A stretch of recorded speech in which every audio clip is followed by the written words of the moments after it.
Tech for Seniors, episode 35. Wow. Hewie, we did it. 35? Unbelievable. Who would have thought that we were going to last this long and we'd all be kind of quarantined and it doesn't look like it's going to end soon. Yeah. So we're going to be here. So now how did you get your new flooring in this week? Did everything go okay? Everything went great. The only thing is when I put my computer back together again, one of my connections didn't seem to work for my second monitor. And then I realized that I had two connections and one of them doesn't. I just took it out and put it in the other, just wasted an hour putzing around with it, trying to figure out if it was the cable or the plug or whatever. Yeah. I was hoping it wasn't my monitor was gone, but it wasn't. And so that's fixed. So yeah, everything, I'm back to normal. You're back to normal? That's great. Can't find some things because we put things away and they Yeah. didn't reappear by themselves. But Bob, we have all new floors. Bob, happy birthday. Everyone wish Bob happy birthday. Yeah, happy birthday. Bob's birthday this week. We'll be talking about someone else had a birthday this week. We're going to be talking about that in a minute. But Bob, happy birthday. Are you feeling okay? I'm fine, thank you. Great. And Ray, how are you doing? Well, I'm doing good. I have all kinds of work outside. I have a deck that somebody's coming and redoing for me, and the county is going to come and clean up some part of the culverts in the street. And so I have signs up on my door saying, "Don't bother me until after 11 a.m." All right. And then Dewey with a D. You are heading to Arizona. I'm so envious. You are heading down to our park. Dewey and I from the same park. Correct. Yes, we'll be leaving on Saturday. We're going to actually go to Georgetown, Texas, and spend a couple of days with Joanne's brother, and then we're going to head on I-10 over toward Arizona and end up in Mesa on Thursday. All right, and then I want to introduce our special guest today, and that's Gordy Balweg. Gordy's going to be talking in a few minutes. He does all our Apple SIGs. He's done it for many years at our resort. So welcome, Gordy. But Gordy is not really a guest here because he comes all the time anyway. So he's one of us, right? So, but he'll be talking shortly as well. So that's great. So listen, Bob had a birthday. I want to just share my screen. I just want to share my screen here. And we will. So who had a birthday this week? It was Windows. Microsoft Windows had a birthday along with Bob. Now, you all probably remember the story of Bill Gates and Windows. And here is Bill when he first started Windows and moving along and got involved with Steve Ballmer and so on and so forth. So they had a birthday this week. Now it's interesting, and I wanted to just give you guys some data on this. The company last quarter made $38 billion, not million, in the last quarter, unbelievably. And the gains were usually due to the cloud computing, the service, and Xbox, Microsoft Surface and Xbox. Now, the company's intelligent cloud sector contributed $13.4 billion for the quarter and 17% jump from last year. Most of the gains are thanks to Microsoft Azure platform, which grew nearly 50%, which is their web-based services. So the thing that why is this important? And I wanted just to let everyone know is that Microsoft's revenue stream comes from mostly their web-based services, Azure, as I just discussed. In fact, the Windows platform, the number of people using Windows and PCs each year has steadily dropped over the last 5 years. Now, of course, Hewie and I are thinking, we're sitting smiling, and then we're saying it's all going over to Chromebooks, and everyone's using Chromebooks. Well, that's sort of part of it. There's some of that happening, but really, what's happening is in Europe, particularly with the businesses in Europe, huge move towards Linux. Linux is really big now in Europe, and there's a big movement. But probably the biggest factor is mobile units, and everybody's running their business on mobile. And you know, I went to buy some Indian food this weekend, and the whole restaurant was run off cell phones. Right? There's nobody there, but they had a big takeout, and it was all cell phones. So it's the mobile platform that is really probably having a big effect. But Microsoft is so big, and they make so much money on other parts of their business. The Windows part is getting less and less and less. Now, I wanted to also show you, and what Gordy's going to talk about a little bit later is the new M1 MacBooks. And why is this important? And we'll talk about this in a minute, but we will just, what I wanted to show you is this graph here. And worldwide, the Macintosh operating system is always been, for the last number of years, the worldwide is about 12 to 14% of people use the Macintosh operating system. And it hasn't really changed very much.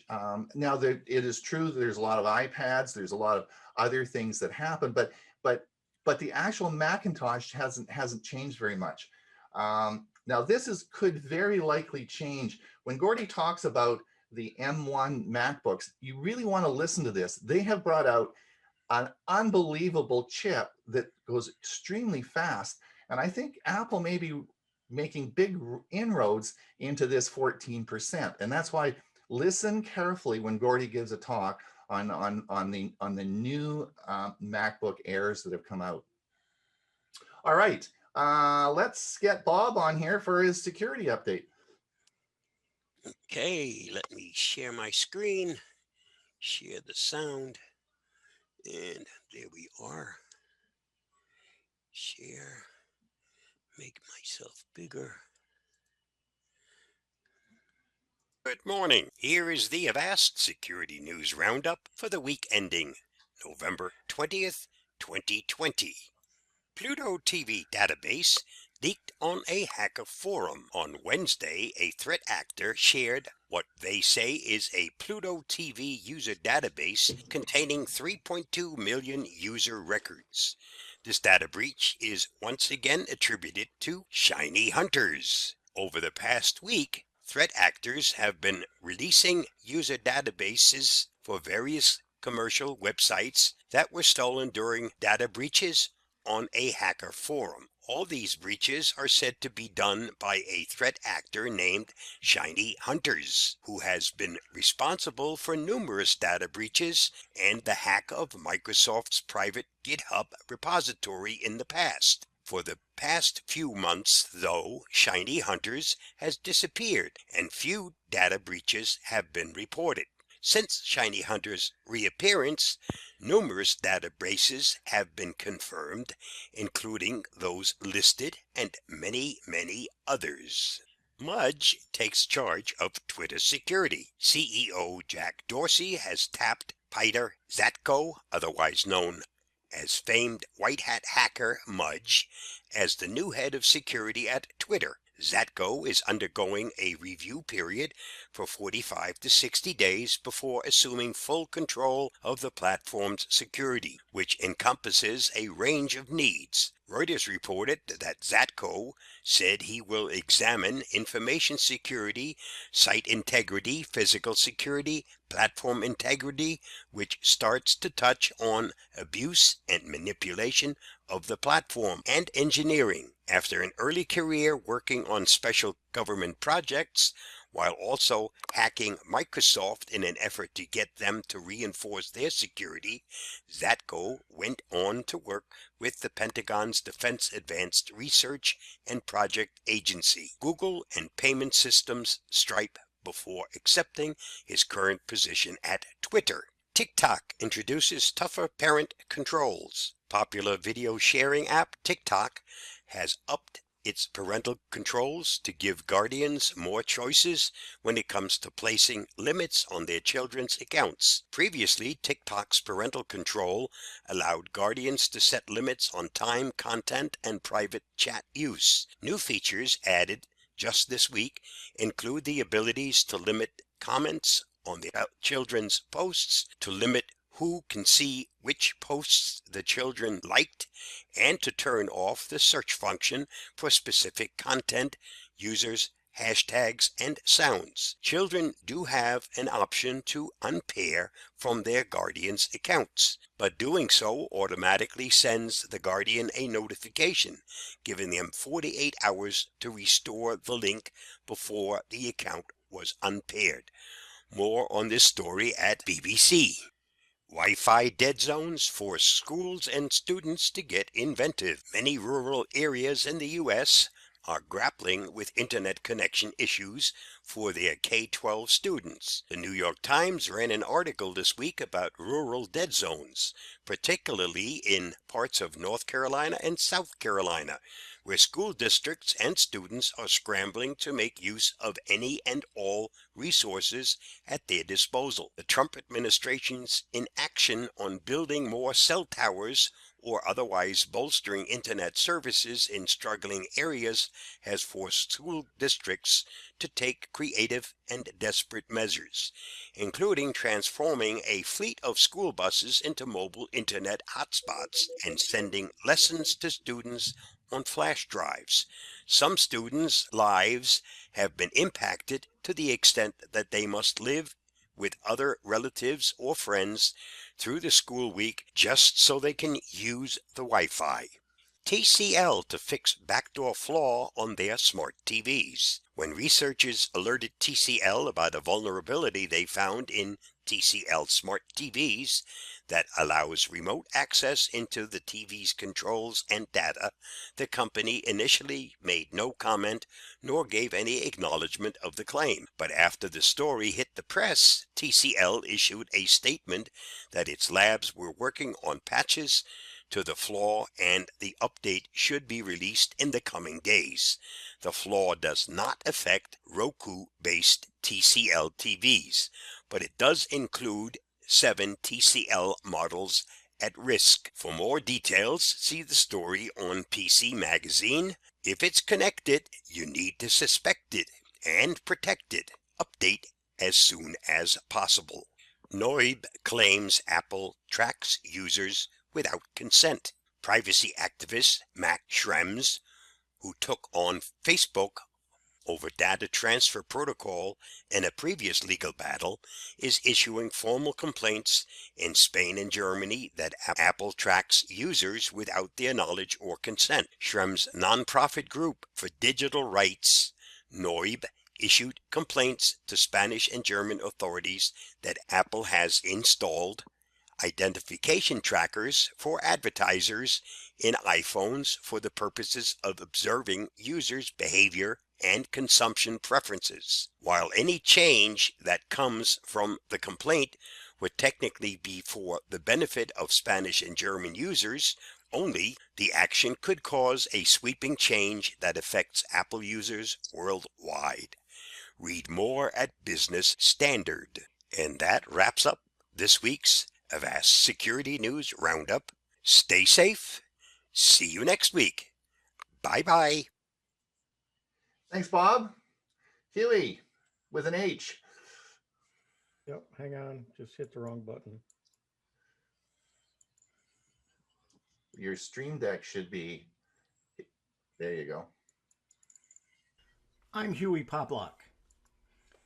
Neither Robin nor I have any children, so therefore we don't have any grandchildren to buy toys for so we can play with the toys.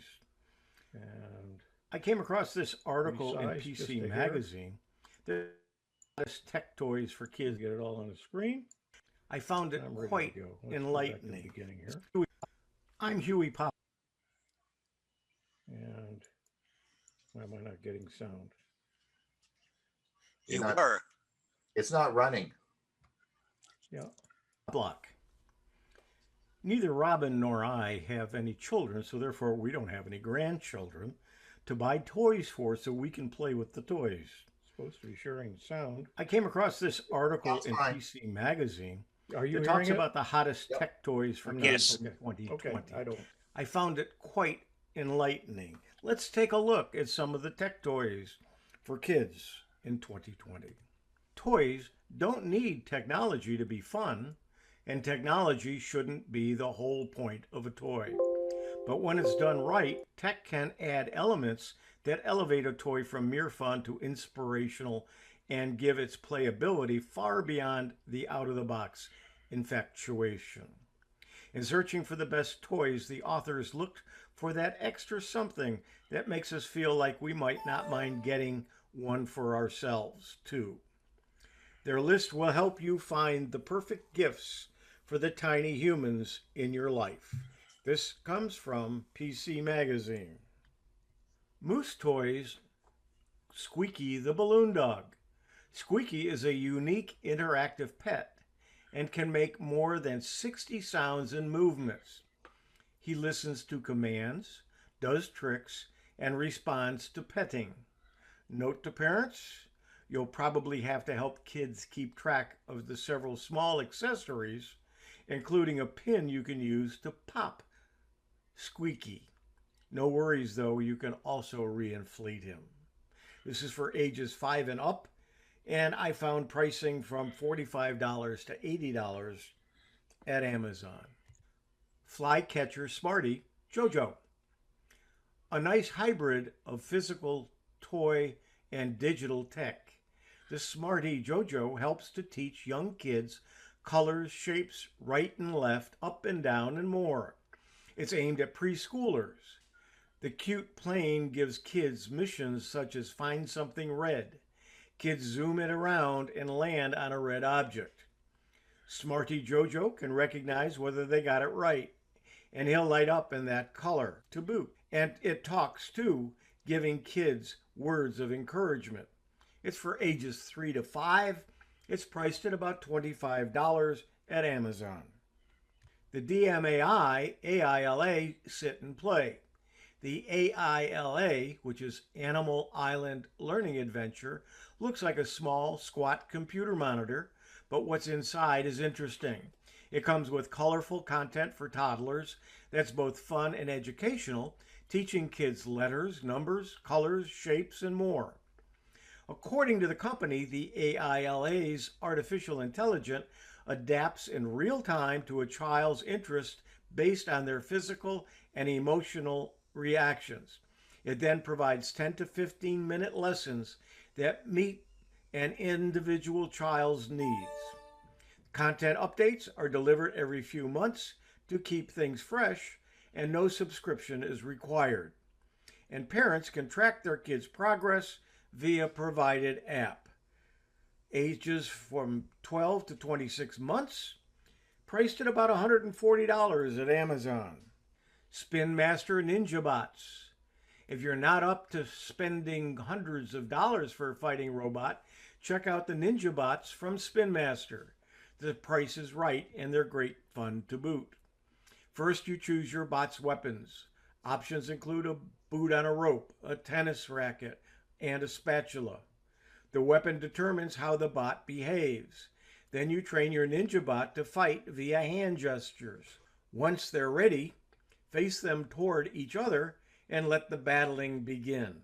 This is for ages 6 to 8, priced between $50 and $80 and available at Amazon. And that is for the pair of the robots. Moose Toys Little Live Pets Gotta Go Flamingo.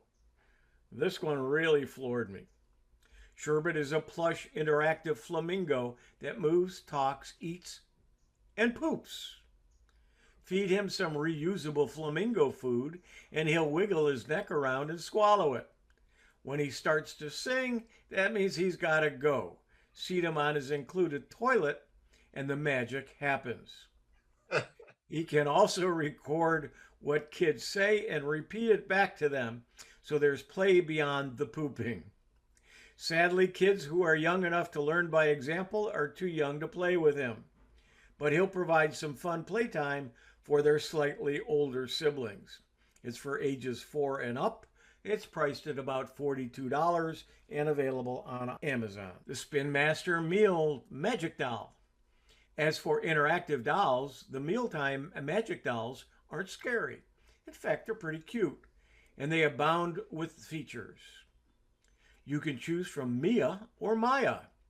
She comes with a light up smart spoon and no mess food that you can feed to her, and she'll react to the flavor, yummy, sour, or yucky, with facial expressions. She'll also express herself with over 70 sounds and phrases. This is for ages 4 and up. It's priced around $59, again at Amazon. The Spiro Mini Activity Kit. The Spiro Programmable Robot Ball was pretty cool.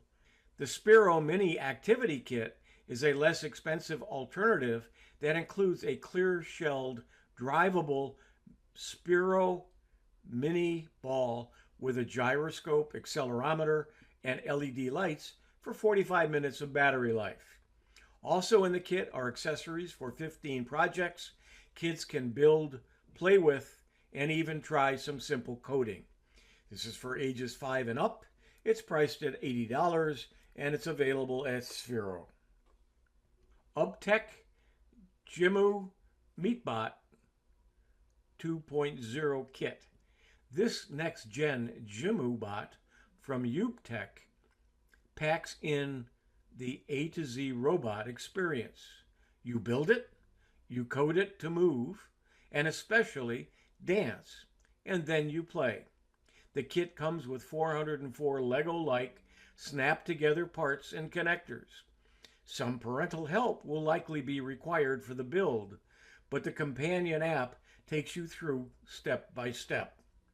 You also get servo motors, a codable color sensor, 3 gears, 2 programmable LED eyes, and other accessories. This is for ages 8 and up. It's priced at $130, and you can get it from apple.com. Cublet's Curiosity Set. Would your child enjoy building an actual robot? The Curiosity Set comes with 10 robot blocks with varying functions: sensing, connecting, and acting, a Bluetooth hat, 2 Lego brick adapters, a micro USB charging cable, and an instruction booklet. Additional parts are available on Modular Robotics website. The cubes snap together magnetically to make your robot. You can play with it right away, but can also learn some coding and change its behavior through the included app. The kit isn't cheap, but it's got lots of fun and educational potential. It's for ages 7 and up. It's priced at $250 at Walmart. Nintendo Mario Kart Live Home Circuit for Nintendo Switch. With Mario Kart Live Home Circuit, you drive a physical toy kart across the virtual tracks that you design around your home. It works well as both a very fun remote control car and a capable Mario Kart game. As a game, it lacks Mario Kart 8 Deluxe's complex, detailed courses, but the ability to simply create courses around your house with your own obstacles and environments makes up for it. The ESRB rating is E for everyone. It's priced at $100 at GameStop. Ganker EX Robot. This unique robot comes with a controller you wear around your waistline that lets the Ganker EX mirror your every move. You grab onto 2 joystick-like extensions to move the bot's arms. As you walk, run, spin around, the Ganker EX does as well. It's not cheap, but true robot enthusiasts will save up for this one. Warning, assembly is required and there are lots of pieces involved, so give yourself an hour or two for that. Ages 14 and older, it's priced at $500 at Amazon. Drop Mix. Harmonix is no stranger to making plastic musical gadgets, but Drop Mix, a collaboration with toy titan Hasbro, might be the company's most intriguing gizmo yet. The main Drop Mix device is an electronic board on which players can lay up to 5 NFC-enabled cards. Each card represents a specific song, and laying different cards on the board mixes the songs together on the fly. Say you have a card for I Want You Back by the Jackson 5 and Down with Sickness by Disturbed. Play those cards together, and Drop Mix remixes the songs into something that sounds good through the magic of changing tempo and pitch. This is for ages 16 and up. It's priced at $32 from Amazon. Those are some examples of toys for your grandchildren or yourselves if you want to take time in your retirement to figure out how to use them. I'm Hewie Poplock. Thank you for joining me. Just brings out the kids in all of us, doesn't it? Those aren't toys that I remember when I was a kid. Ray, I think you're up. Yes, sir. Thank you very much. I remember having just a Spalding, and that was a great gift. So times have changed.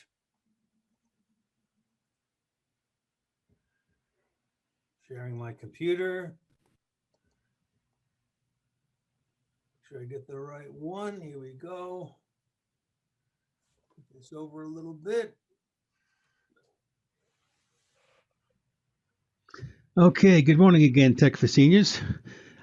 Windows Hello, that's part of the Windows 10 system, and I want to talk a little bit about some of the capabilities today, specifically how you can use a secure PIN, fingerprint, or facial recognition, and then also a little bit about replacing your existing hard drive with a solid-state drive and maybe adding some memory to an older computer. So Windows Hello gives Windows 10 users alternative ways to log in. Remember when you had to type in your full password each time you wanted to log into your PC? So the first step forward was when you could use a 4-digit PIN, and that concept continues today as a popular alternative. Then we transitioned to a typeless sign-on, and that mainly was the fingerprint reader. So my 9-year-old HP Pavilion laptop fingerprint reader worked sporadically until I replaced the hard drive with a solid-state drive, and now it works perfectly as expected. But facial recognition cameras are becoming the rage. It's not just a webcam that takes a picture, but a camera that verifies a person by comparing and analyzing patterns based on that person's unique facial. So how do you set up the Windows Hello face recognition? Well, step 1, you go to Start, Settings, Accounts, Sign-in Options. And from there you can start the Windows Hello wizard to guide you through the process. Step 2, you stare at your webcam for about 30 seconds, maybe a little bit longer, while the camera builds up a picture of your facial contours. If you wear glasses like I do, you can opt for images with them off to further increase the recognition ability. So how secure is facial recognition? It's really able to determine between you physically being present and a picture of you. Identical twins cannot fool Windows Hello. An experiment in Australia using several sets of twins did not fool Windows Hello into thinking it was the same person logging in. This sign-on tool has become very popular for corporate enterprise level security, since this feature greatly improves mobile worker security if lost or stolen devices with sensitive data and information fall into the wrong hands. So there's several types of facial recognition cameras. The Logitech Brio 4K with HDR high definition resolution. At $199 would be considered on the high end. Advantages, excellent quality, simple plug and play, and it works. Disadvantages, yeah, it's expensive. And then you can get the no-name 1080p webcam. This is one I purchased in August for almost $66, and now it's under $50 on Amazon. Advantages, reasonable price. Disadvantages, there's no built-in microphone.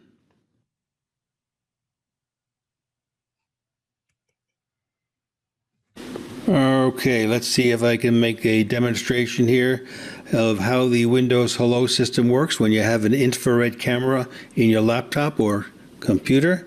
So I'm going to turn on this computer. It's beginning to start, and it's a solid state drive, so it should come up quickly.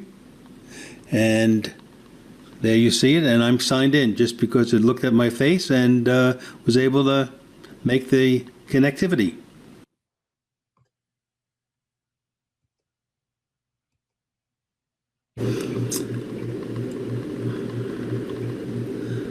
Okay, here it is. A Windows Hello facial recognition camera.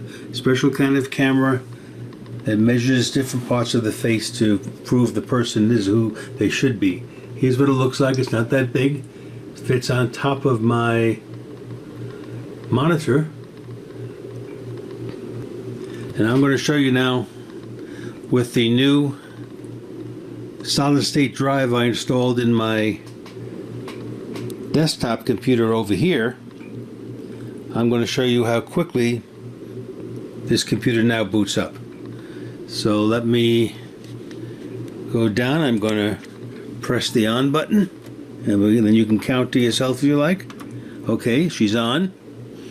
I'm going to come up here, and you'll see that when it boots and the camera comes on, it should see my face and immediately log me in without me needing to do anything else. So it's coming on, it's coming on. You can see the little wheel turning. Here we go. It's on, it sees me. Hello, Ray, welcome. And I am signed in. This monitor, as well as my second monitor side by side here, are both operating and ready to go.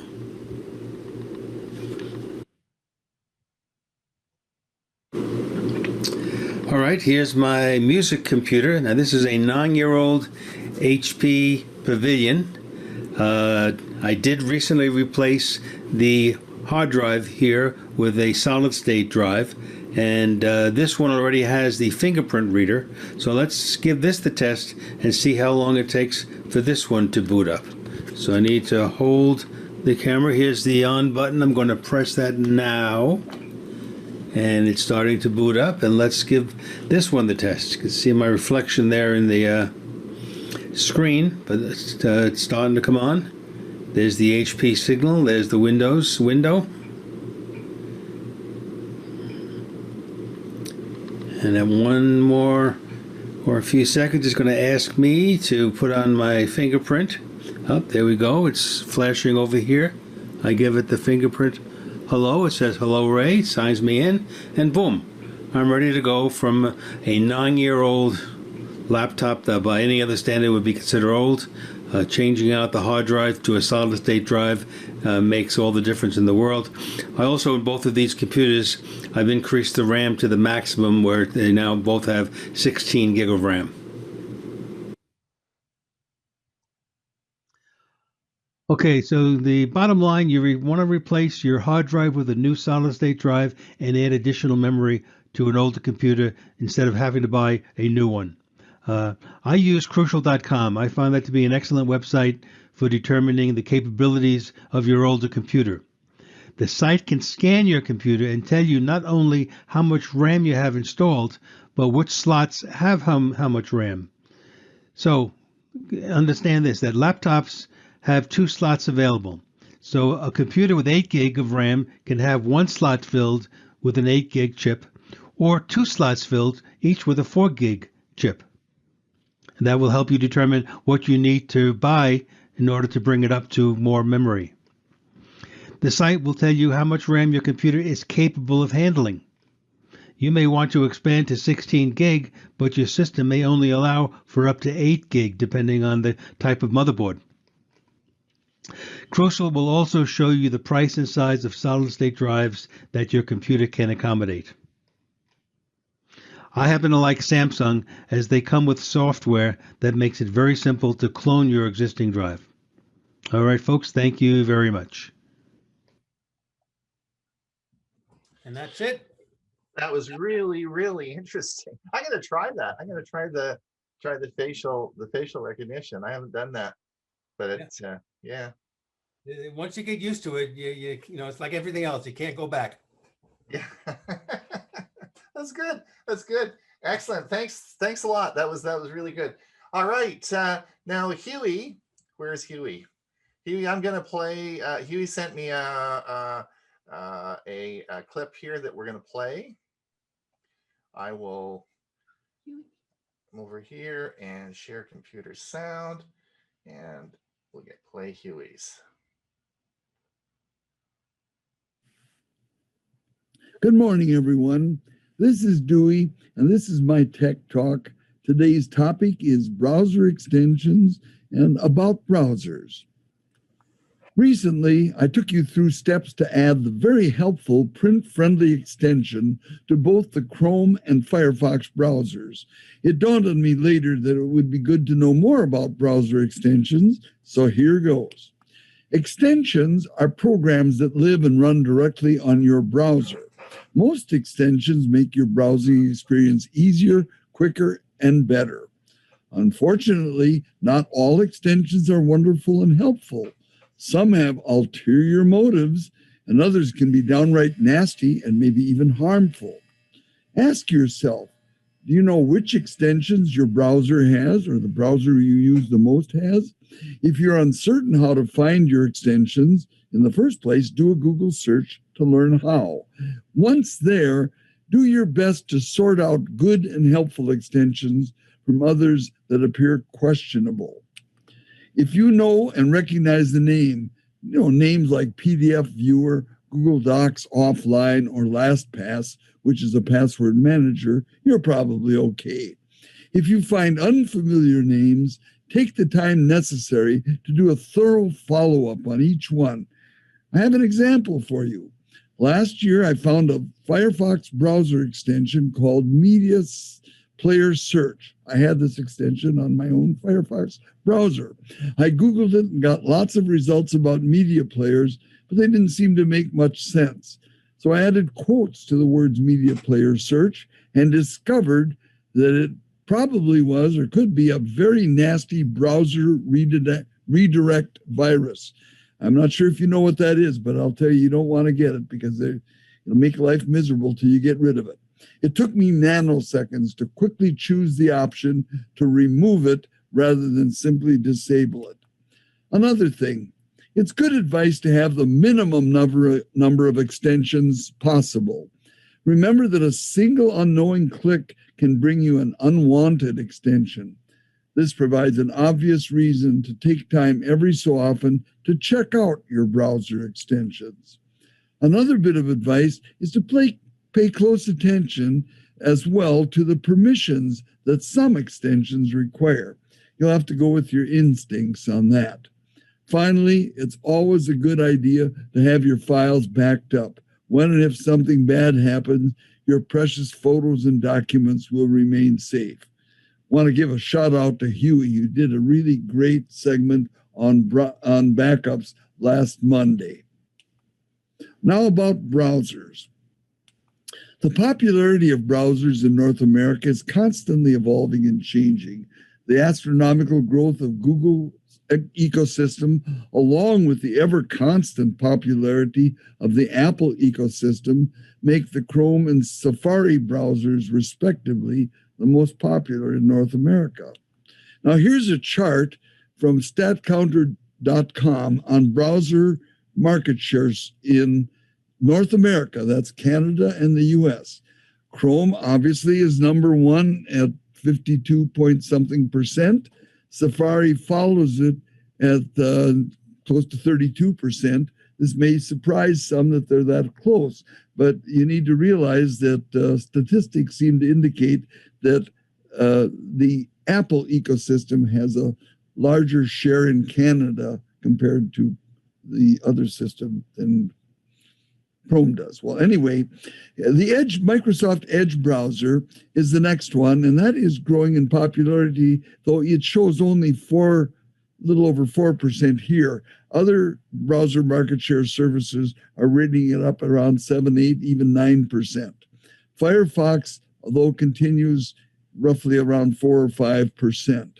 And you can look down the list at the rest of them. You'll recognize most of the names. Second from the bottom is called Edge Legacy, which is the old Microsoft Edge browser, languishing at less than 1% use. For what it's worth, a new browser called Brave is drawing attention from some security-minded users for the primary reason that it blocks tracking. In other browsers, advertisers try to track users' browsing activity and maybe even their identity. Brave blocks this and allows track-free browsing. As well as the privacy advantage of Brave, this browser is also quicker. Brave can load popular websites up to 6 times faster than Chrome, Safari, or Firefox.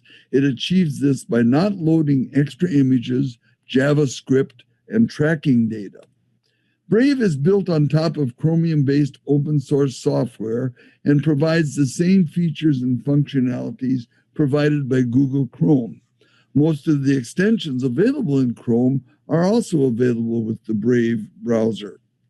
One downside of Brave is that hobbyists and independent websites who rely on browser advertising income lose it in the same way that ad blocker software and even extensions like Print Friendly may cause them income loss. You know, when you don't see the ads, there's less clicks, and that's what it's based on.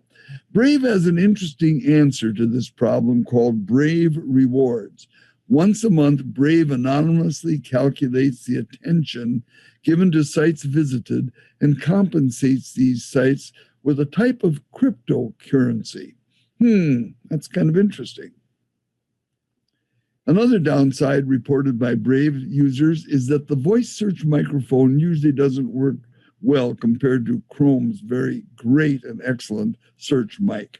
Nevertheless, if you're big on tracking privacy, you might want to take a closer look at the Brave browser. You know, a thought occurred to me. It's sure great that spouses are not at all like browsers. You know, it's no problem to get rid of an old one, and a new one can really make you a lot happier. Of course, I'm speaking of browsers. Anyway, you have a good day, and thanks for listening.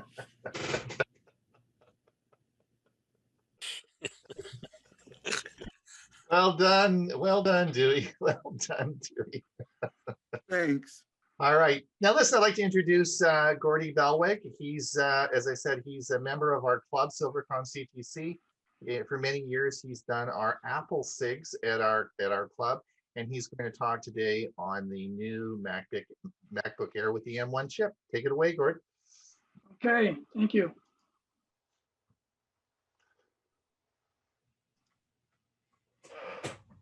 All right, do you see my screen? Yep, you're fine. All right, good. Okay, so I'm going to be talking today about the new Apple products, the computer products, the MacBook Air, MacBook Pro, and the Mac Mini. So here, showing you the lineup here. The first one on the left, just think you can see my cursor. The MacBook Air. These are all 2020 versions. This is the M1 chip, which I'll be talking about more later in the presentation. The MacBook Pro 13-inch and the Mac Mini.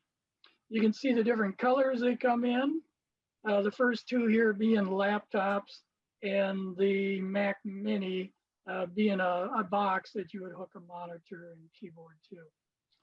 The MacBook Air, the M1 version, starts at $999. The MacBook Pro starts at $1299, and the Mac Mini starts at $699. By looking into more detail about each one of these products, this is for the Mac Air. First one here being the M1 chip. The second one is the Air with a Retina display. And then I'm also comparing it to the prior version, the 2017 MacBook Air, so you get an idea of what has changed. So for the two 2020 versions, they both have Touch ID, did not exist prior. For all three of them have a 13.3-inch display. The first one here, the MacBook Air, does have that M1 chip. On the other middle one here, this one has a 1.2 gigahertz Quad Pro Intel i7 processor. And back in 2017, it was a 2.2 gigahertz dual core Intel i7 processor. For storage, for the MacBook Air M1, 2 terabytes. The next one is also 2 terabytes. And then back in 2017, it was 512 gigabytes, half a terabyte. And then for the weight of these laptops, they're at 2.8 pounds.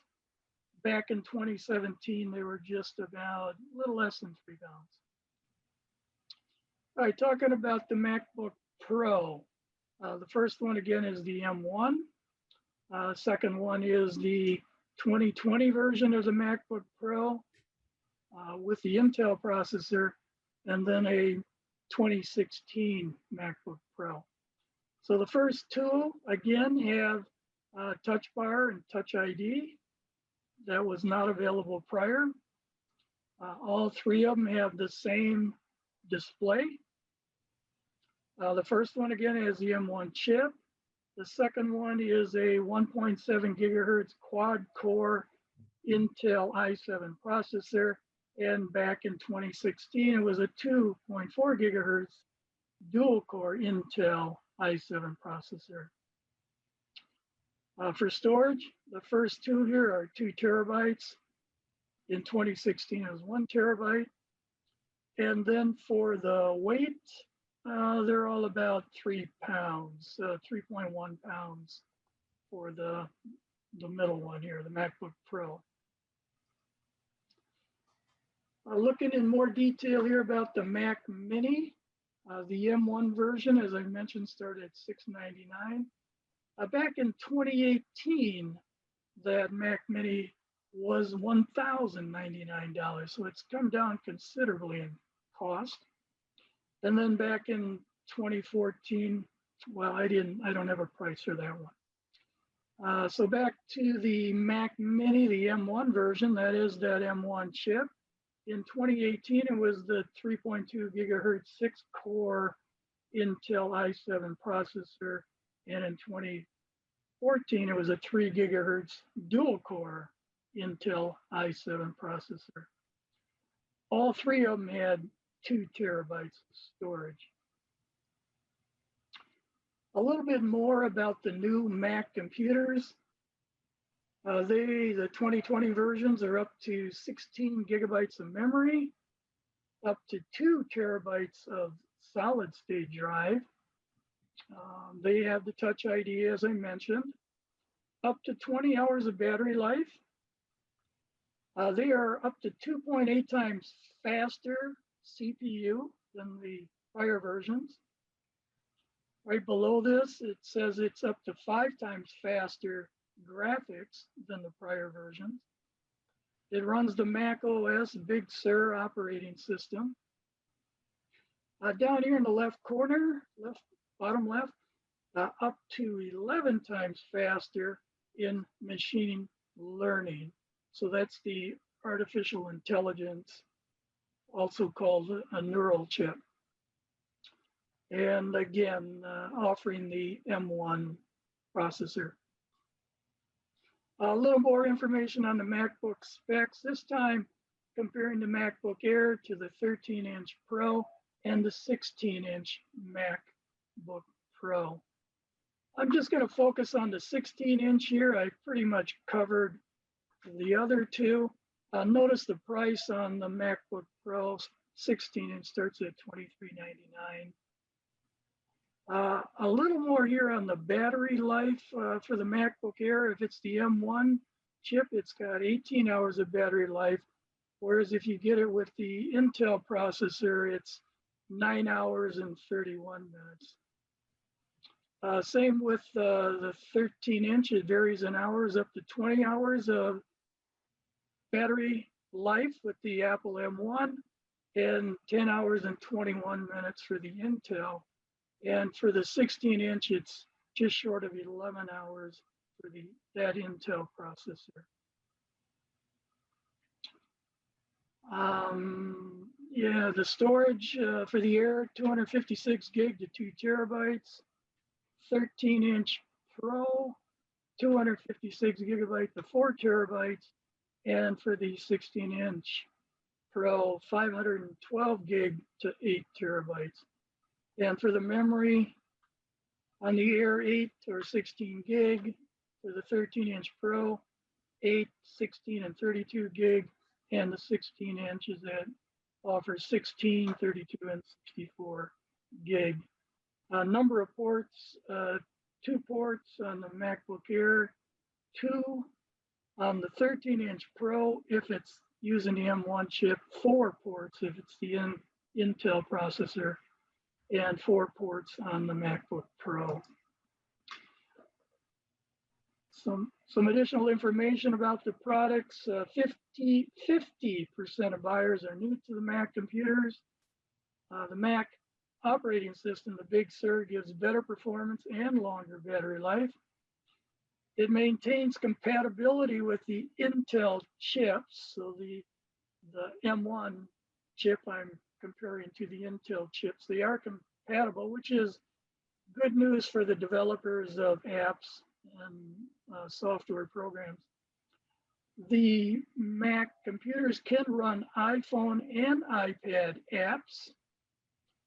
I found this interesting. The Mac Pro and the Mini have a fan, but the Air does not. So this M1 chip is pretty efficient and does not generate a lot of heat. I got a couple of links here if you want to investigate this further. This one does the comparison, take you to an Apple site, and you can look at the various models and compare them. The last one here is it's 45 minutes long. It's the video of when Apple announced these Mac computers. And my last slide here is about the M1 chip. This chip is 5 nanometer technology. I was looking at Intel, where they are in this technology. They are about 2 to 3 years away in getting 5 nanometer technology. It has 16 billion transistors, 4 high performance CPUs, 8 graphic processing units, a neural engine, which is the artificial intelligence, and of course memory. This is supposedly the best CPU performance per watt. And as you can tell here, Apple is moving away from Intel processors. So here's a schematic of the makeup of the chip. And then down below is a picture of the actual chip itself. The 2 here on the left is probably the memory, as you can see from the schematic. And then here is the chip itself with its 16 billion transistors all packed into it. That's my presentation. Thanks, Gordy. That is really interesting, and I think that you're going to see Apple certainly getting a larger segment of the market now. Those machines are really fast. The other thing is that M1, I mean, for $699, you plug a monitor and a keyboard into there, you've got one heck of a machine for that Mac Mini. Yeah, the Mac Mini. Yeah, that's an unbelievable machine. So if you have an iPhone and you have an old iPad, and you're wondering what you're going to do, buy one of those devices. Don't get a Chromebook. I mean, you want to stay in the ecosystem that you're in, and they will all work really, really good. So I'm excited about that. I think that's going to be really good. Ray, where are you? I'm right here. My foot's tapping for some music here. Let's see what I can find here. 1 second. Get rid of this.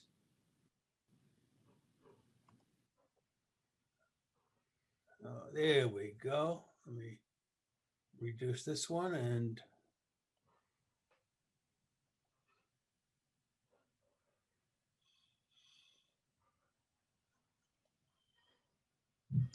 Good morning, Tech for Seniors. Today we're going to talk about a jet without wings. What could that possibly be? Well, it's going to be helped along with the song Spirit of America by the Beach Boys. So the Spirit of America is on display, at least it was on display at the Museum of Science and Industry in Chicago. This is what it looks like. Truly a jet without wings. According to Wikipedia, on August 5, 1963, the first Spirit made its initial record attempt. This was at the Bonneville Salt Flats in Utah, using just 90% of available thrust, and it reached 388.47 miles per hour over the measured mile.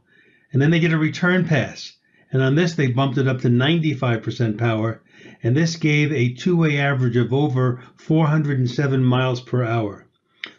It said that the Spirit of America was so light on the ground that it did not even need to change tires afterward.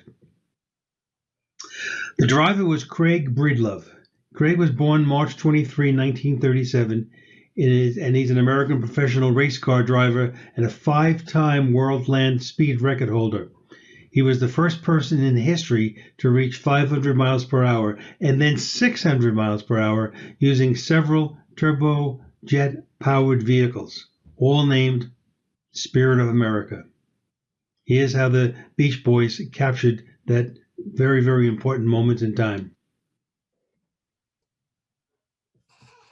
And that was it.